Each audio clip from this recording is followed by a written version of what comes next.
I am from a family, remote village, poor middle class family in Andhra Pradesh. All the students will be given opportunity if they come with ideas that will be evaluated by experts.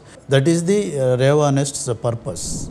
See, now we run hackathons every month. There will be a hackathon where all the students will be given opportunity. I have to definitely send every student as a leader to the society. They should be ready to face any challenges once they go out from here.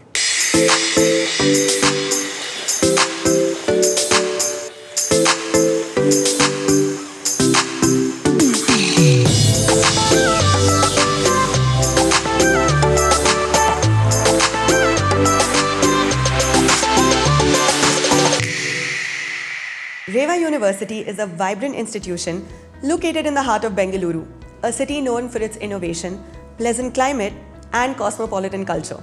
Students from across the country and abroad flock to Bengaluru, not only for its academic excellence, but also for its intellectual energy that the city radiates. Nestled in the lush greenery of Kattigenahalli, Yelahanka, REVA University stands as a modern academic haven.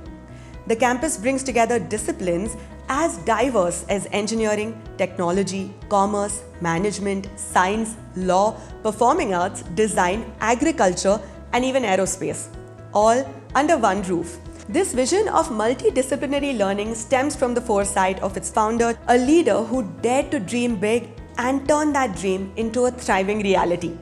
Under his guidance, REVA has evolved into a next-generation university, blending technology with human values, innovation with enterprise, and academics with holistic development.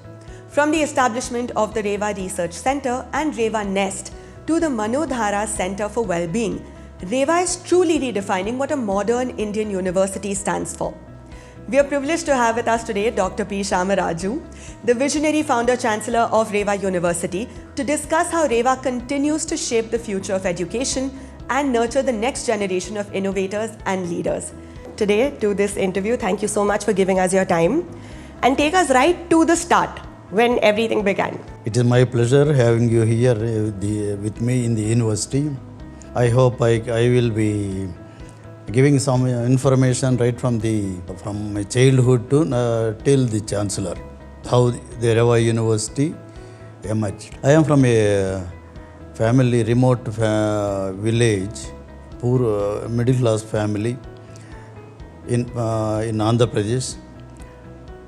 My lands are the bifurcates Tamil Nadu and AP.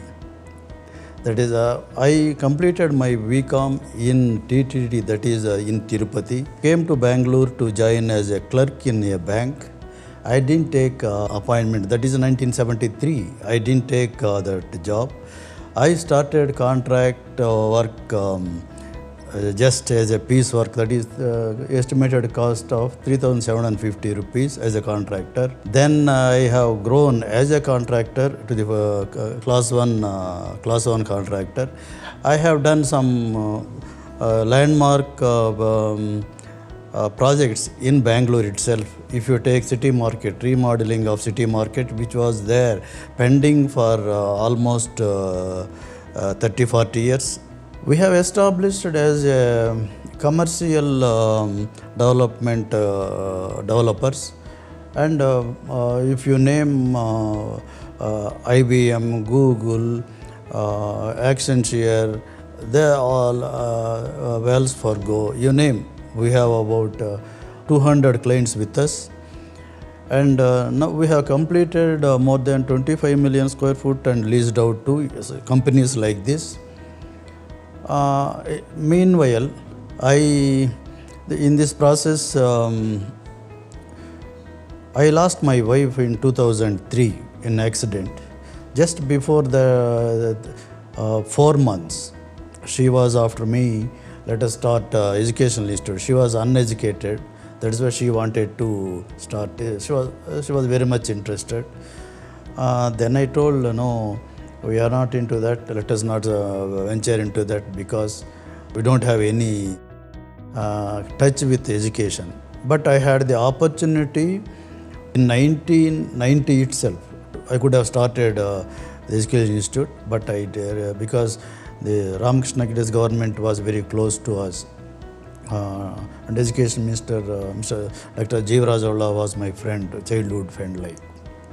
But I didn't start. Even they offered the institution, they will sanction and give, but I didn't venture into that. In 2003, April 26th, I lost her. In 2000, same year, November or December, I got a call from one company. One of my associate who was working for me, he started REVA in 2002. He could not able to manage. So he was influencing my wife also. Tell Anna to take the project, I could not able to manage. He approached me, I told no Babu, I can't. Like that I refused. When he was doing some contracts in my name. So the company which gave him the work on our name, they called me, contract is in your name, we have to serve the notice to you because he is not completing the work. Then I called him, I am getting calls, where are you? He told, I came to Chennai to sign the agreement to sell REVA. Then what my wife told came to my mind. I told him, don't sign, you come back. Next day I went and see the place, and without questioning or asking, how much, what is the price you have quoted, agreed rate, and I paid another 25 lakhs more and took over. That is how this came. Revati was his wife's name. My wife's name is Rukmini. So same name I continued, Rukmini Educational Vision Academy, the same name. At that time, it is only 9 acres of land, only 50,000 square foot of building, some 25 employees, 240 students. Added 30 acres and I have drawn the master plan. Then I started building this. Then now we have 16,000 students, more than 3 million square foot buildings. Adjacent to this again I have added another 40 acres. Out of these 40 acres I have occupied only 30% of the area. Rest of the area will be for grounds and greenery. That is how I started. Now I can say we have all the courses except dental and medical. I didn't know that I have to spend so much time here and money here. Nothing was there. So if that's why I have drawn the master plan. We have frozen. So every building built here is as per Vastu. And again, all the buildings are green buildings. The power what we are using, green power, all solar power we are using. If you ask me why in the heart of the city, why you have only left so much of space for open space. I wanted, nobody can touch this campus now. Even I am talking about in future generation, this will remain as it is. So that is the master plan I have drawn.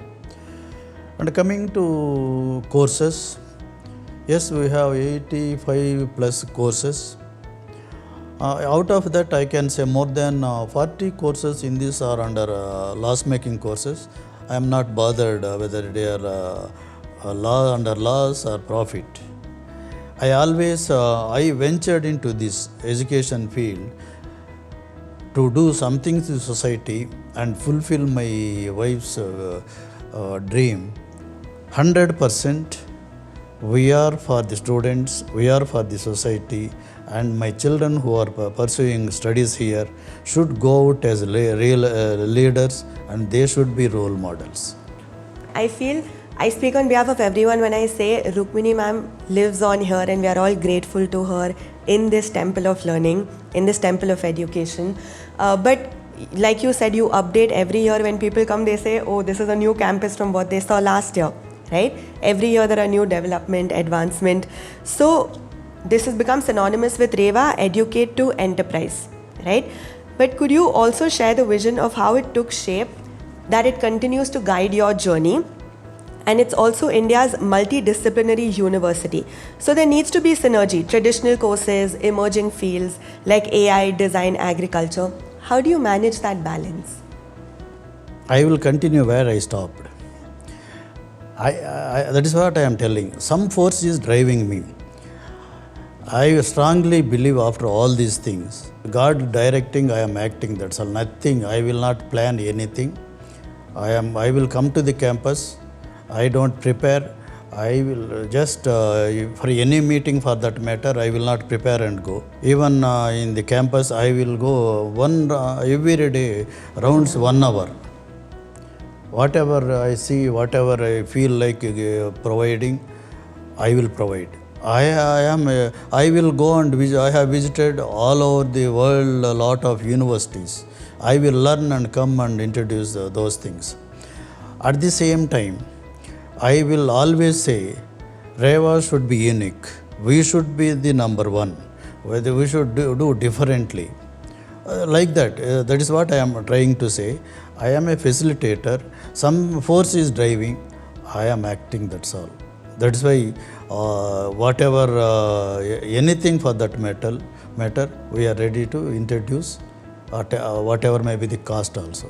You mentioned going around the world, and even here you have faculty members who are ranked amongst the top 2% of scientists by Stanford University. How does that reflect in your commitment to academic and research excellence? My journey is right from the village to cosmopolitan city. Again, I have seen the world. See, every day what new things we will add is important. Person from village, when I could able to create jobs for lakhs of people, having those with that experience, why the kids who are studying here, I could not create them as job providers? Why they have to go and beg for jobs? That is my dream. At the same time, I am not bothered whether they will get the job or not. That is different. But they should become the leaders. I have to definitely send every student as a leader to the society. They should be ready to face any challenges once they go out from here. That is my goal. Yes, educate to enterprise. Just education is not enough. Degree is not enough. For education means they have to learn what they should have, the practical experience, hands-on experience, project-based learning. That's why if you see in the campus, you will know every year there will be a new thing, whether it is small or big. And one thing I love that you said, your goal is to send them out as a leader, because education is not enough, and also somewhere you're taking responsibility of shaping them completely as a good human being for society. But when you talked about enterprise, you all have REVA NEST, a business and technology incubator, which also promotes innovation and startups. So tell us about the success stories and the kind of support that it has offered to young entrepreneurs. I will start from educate to enterprise. Yes, we are educating. Afterwards, what? Then students, parents will ask. We want a good recruitment, that is placements. After placements, good companies. After that, big packages. All these things they will ask. Nothing wrong. But the students who are not offered, maybe talent students, who are not offered, for them what support we have to give. That is why I told my journey here. I had confidence on me. I have concern for the society. I have concern for the kids. I have concern for the parents who are dreaming. Fulfilling the parents' dreams is our job. Grooming every kid is our job. For that, we are doing everything. But they have to take initiative. They should come forward. Yeah. What I am trying to say, this is a campus for the students, for the society. They should come here. That is how I have groomed, I have trained my staff here. I am providing. I am a facilitator. Now the academicians, they have to encash my potential, my this thing, and they have to do their job, justice for their job. That is what I am telling. Then Nest I have created to create the entrepreneurs. Suddenly they cannot become job providers, For that there is a big process. See, now we run hackathons. Every month there will be a hackathon where all the students will be given opportunity. If they come with ideas, that will be evaluated by experts. If any idea qualifies to start as a project, we will give them place, we will give them the support financially, we will give the counselors, we will give the mentors, like that. That is the REVA NEST's purpose. So all they have to do is have a good idea and take that initiative to come forward. But you also take a lot of initiatives. One of them is introducing new age programs like geopolitics, design engineering, sports biomechanics. Tell us more about these programs. I always say students should know, learn, along with the degree, what is happening beyond boundaries. Even though we are in a digital world, digitally also, if we are talking a lot about AI, how many people are using for AI for the positive things? So beyond boundaries, what is happening in borders, what is happening in other countries, every time there will be somewhere or other wars are happening.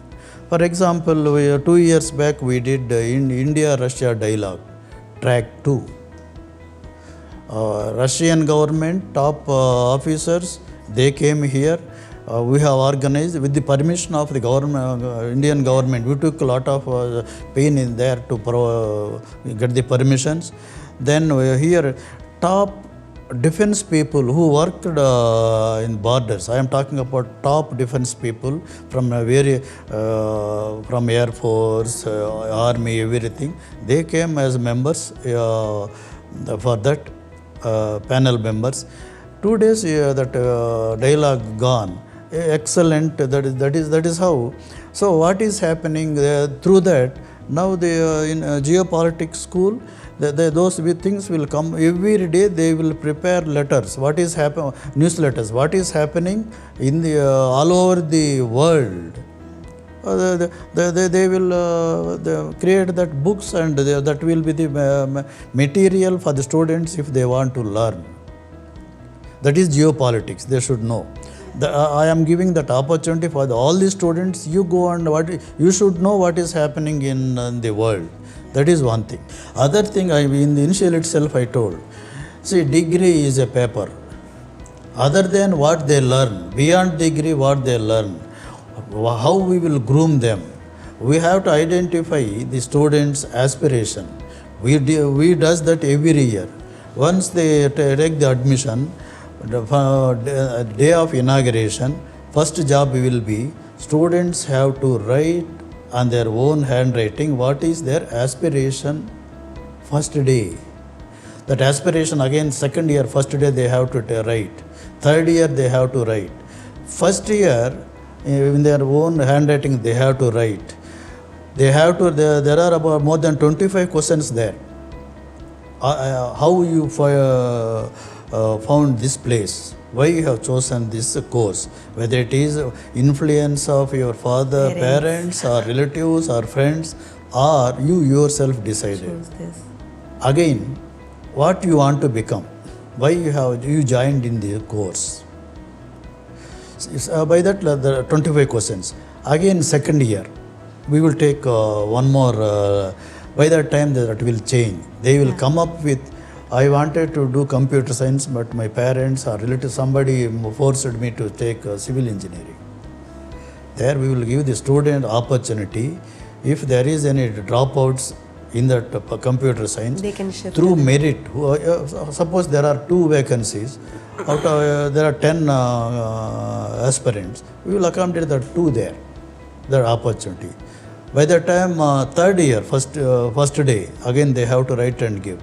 By that time, clearly we will know what is that they are aspiring, that they want to become the job providers, or they have a family business, or go for higher studies, or want to become a research this thing. All these things will come out. From there, fifth semester, students will be segregated into different areas as per their aspiration, that they will be groomed in that way. But there's also a big aspect of the physical well-being, especially as students. You spoke about open grounds, a lot of physical education, sports. So how does that contribute to shaping the holistic development of REVAites? I always believe a person will fit irrespective of the age.